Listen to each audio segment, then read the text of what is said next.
Olá, meus irmãos, Deus os abençoe no poderoso e maravilhoso nome de nosso Senhor Jesus Cristo.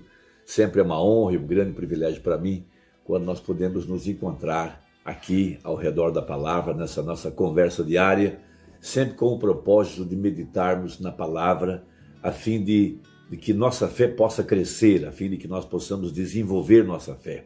Porque a fé para o arrebatamento está dentro das mensagens.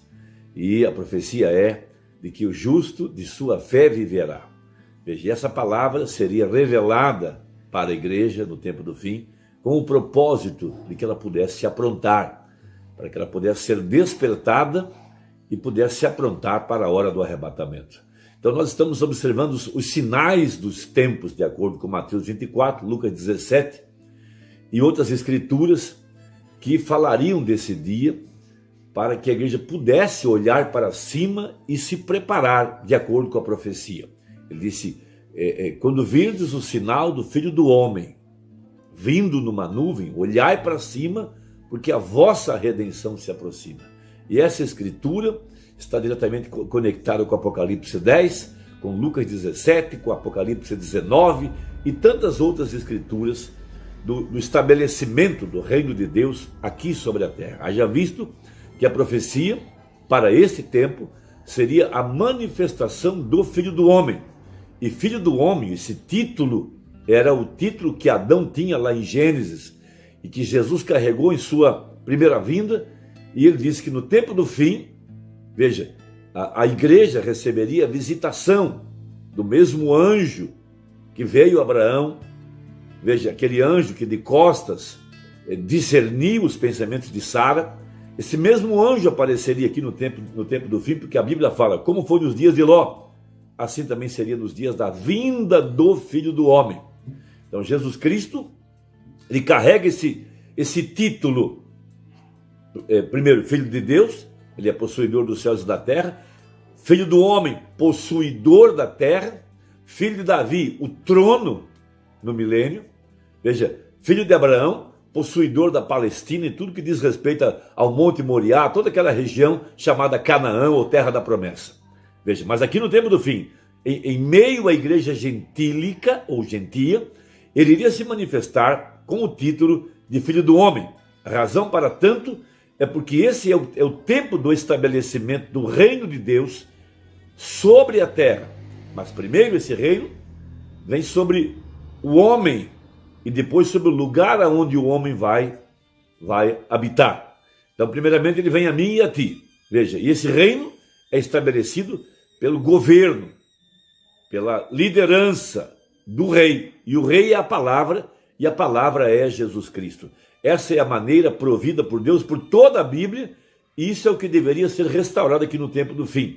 Veja, ele como sacerdote intercedeu por nós por 2000 anos, veja, sacerdote, como Filho do Homem, ele veio revelar os mistérios da palavra e estabelecer o reino, veja, e como rei, ele vem para governar através de sua palavra. Isso ele o fez através de Moisés, através de Davi, através de Samuel, através de Jesus e agora através do ministério do anjo de Malaquias 4. Veja, e essa é a restauração completa dessa obra redentora. Então, ele toma os seus direitos de redenção, em Apocalipse 5. Vejam, um título de propriedade, veja, redigido com seu valor, com a sua posse, testemunhas, lavrado em ata e assim por diante, para ter autenticidade de acordo com a lei, e a lei requeria um parente redentor. Veja, quando alguém tivesse perdido uma terra, por causa de alguma invasão, ou por causa de uma dívida, ou por causa de uma venda mal feita, etc., quando chegasse o ano do jubileu, veja, essa terra voltaria automaticamente para o dono original, de acordo com a profecia. Veja, a terra não poderia ser retida pelo invasor, ou pelo comprador, ou por aquele que veio saldar uma dívida, além do ano 50º, o ano 50. Veja, isso tudo são profecias, são figuras, são tipos, são mistérios que envolvem a igreja aqui no tempo do fim. Então ele desce a terra em Apocalipse 10 com esse título de propriedade na mão. Veja, o homem perdeu a terra, Veja, mas essa terra, ela está documentada, ela tem um título de propriedade, e quando Adão perdeu por vender-se, por ceder aos arrazoamentos da sua esposa em Gênesis, veja, o título volta para a mão de Deus, o dono original, o possuidor dos céus e da terra. Mas entrou o invasor, Satanás, ele invadiu e danificou toda a nossa propriedade, poluiu, destruiu as florestas, extraiu todo o mineral, mexeu em toda a ordem da terra, hibridando com suas químicas, com sua ciência, poluindo, destruindo, queimando, hibridando e assim por diante. Mas essa terra voltará ao dono original, que são os filhos de Deus. De acordo com a profecia em Daniel, por todo o livro de Daniel fala desse dia, quando a pedra cortada sem mãos golpeasse a estátua no tempo dos 10 dedos, veja, ferro e barro, veja, nesse tempo seria o tempo da restauração do reino. E Jesus vem em Apocalipse 10 como rei para restaurar esse reino. Isso é algo maravilhoso, e ele nos instruiu que orássemos por todos esses anos: venha o teu reino, para que seja feita a tua vontade. Então a única maneira de que a vontade perfeita de Deus possa ser executada em nossas vidas e através das nossas vidas é quando esse reino é estabelecido dentro do nosso coração, e ele prometeu isso, e é o que está acontecendo nesta hora. É a última parte do plano da redenção. Primeiro ele intercedeu por cada nome que estava no livro da vida do Cordeiro. Depois desceu à terra em Apocalipse 10 para tomar esses mistérios que estavam dentro do livro, veja, desatar esses mistérios, desatar esses selos, para soltar esses nomes, os nomes dos herdeiros, veja, e logo em seguida trazer esse reino para dentro da nossa alma e governar conosco no milênio. Isso é um tipo do que aconteceu com Davi, quando ele já estava reinando antes de subir ao trono. Davi reinava entre os gentios, ao lado dele havia muitos valentes guerreiros que sabiam que ele era ungido, que ele era consagrado, e ele era uma escolha de Deus, e eles sabiam que quando ele viesse para reinar, veja, eles estariam ao seu lado, e depois eles foram colocados como líderes, cabeças, como governantes ao lado de Davi. O mesmo acontecerá com a verdadeira igreja, porque Jesus disse: aquele que vencer se sentará no trono comigo. Veja, o sentar nesse caso não é sentar literalmente num banco, isso é medíocre. Não, ele vem para que cada um desses vencedores, veja, esses 7 líderes, esses 7 mensageiros, esses apóstolos, profetas, esses que se levantaram pela verdade por 2000 anos defendendo o evangelho, esses serão colocados estrategicamente ao lado do rei para governar pela eternidade. Isso é algo extraordinário, não é o meu tema, evidentemente. Agora, o Urbano tirou essa visão, veja, desse livro, A Destra da Majestade, Apocalipse 5, do livro de Jeremias. Ali está claramente a visão. Jeremias era um jovem, e ele tinha profetizado que a nação iria para o cativeiro por conta do pecado, da idolatria, do sacrifício de crianças e assim por diante. E a profecia veio a ele dizendo que eles passariam 70 anos lá no cativeiro. Ele era um jovem, quando voltar certamente já seria um ancião de dias, uma pessoa já de idade. Mas, para que Deus pudesse representar a sua obra redentora para a nação e para a igreja hoje, por isso o profeta toma essa escritura para falar do título de propriedade, Deus manda o seu primo, parente dele, da mesma tribo, etc. E esse primo vem para vender para Jeremias a sua propriedade. Eu imagino que esse primo já era velho, ia para o cativeiro, ele sabia que não voltaria de lá, mas Jeremias era jovem, e ele poderia adquirir o título de propriedade, porque quando terminasse o cativeiro, o inimigo iria ser expulso e ele poderia voltar para a terra e comprá-la, porque ele tinha o título de propriedade.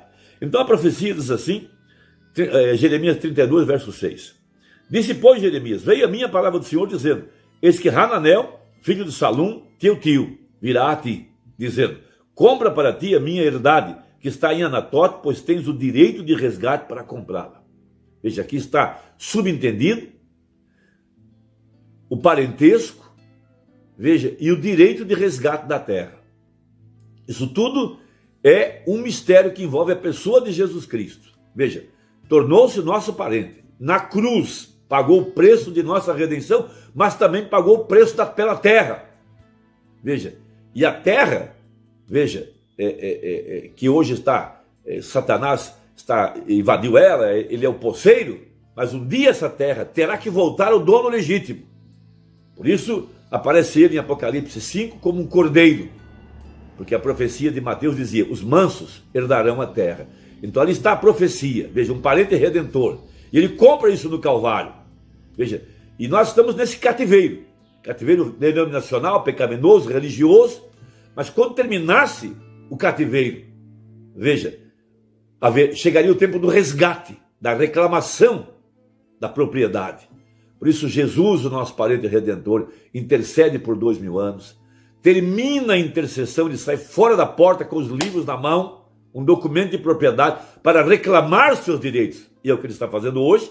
Primeiro ele reclama sua companheira, sua igreja, sua noiva, para em seguida prender Satanás e reclamar seus direitos sobre a terra para ser filho de Davi. Então veja,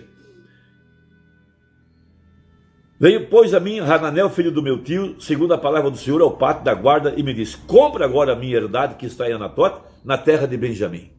Veja, porque teu é o direito de herança e tens o resgate. Veja, o direito de herança e o poder de resgate. Compra para ti. Então eu entendi que isso era a palavra do Senhor. Veja, ele estava recebendo uma instrução profética. Veja, comprei, pois, a herdade de Hananel, filho de meu tio, ao qual está em Anatote, e pesei o dinheiro 17 ciclos de prata. No caso de Jesus, o preço foi sangue. Veja, o seu próprio sangue. Aqui foi dinheiro literal. Eu subscrevi o auto. Então esse livro tem que ser agora, essa escritura tem que ser documentada. Por isso uma banda toma essa escritura para mostrar que o título na mão, a destra da majestade, era um título que Adão havia perdido. Por isso ele é selado, tem selos, lá dentro tem herdeiros, é um testamento. Veja, subscrevi o auto de seleio, veja, e foi confirmado por testemunhas, lá havia 24 anciãos, os 4 animais, veja, um tipo de Boaz e Ruth, veja, e tomei o auto da compra, tanto que estava selado, conforme a lei e os estatutos, como que estava aberto. Vejam, o livro, escrito por dentro e por fora. Veja, e dei o auto da compra a Baruque, filho de Nerias, filho de Maazéias, perante os olhos de Hananel, filho de meu tio, e perante os olhos das testemunhas, que subscreveram a escritura da compra. Veja, e perante os olhos de todos os judeus que se assentavam no pátio da guarda. E dei ordem a Baruque perante os olhos deles, dizendo, assim diz o Senhor dos Exércitos, o Deus de Israel, toma esses autos, este auto de compra, tanto o selado como o aberto, e mete-os num vaso de barro.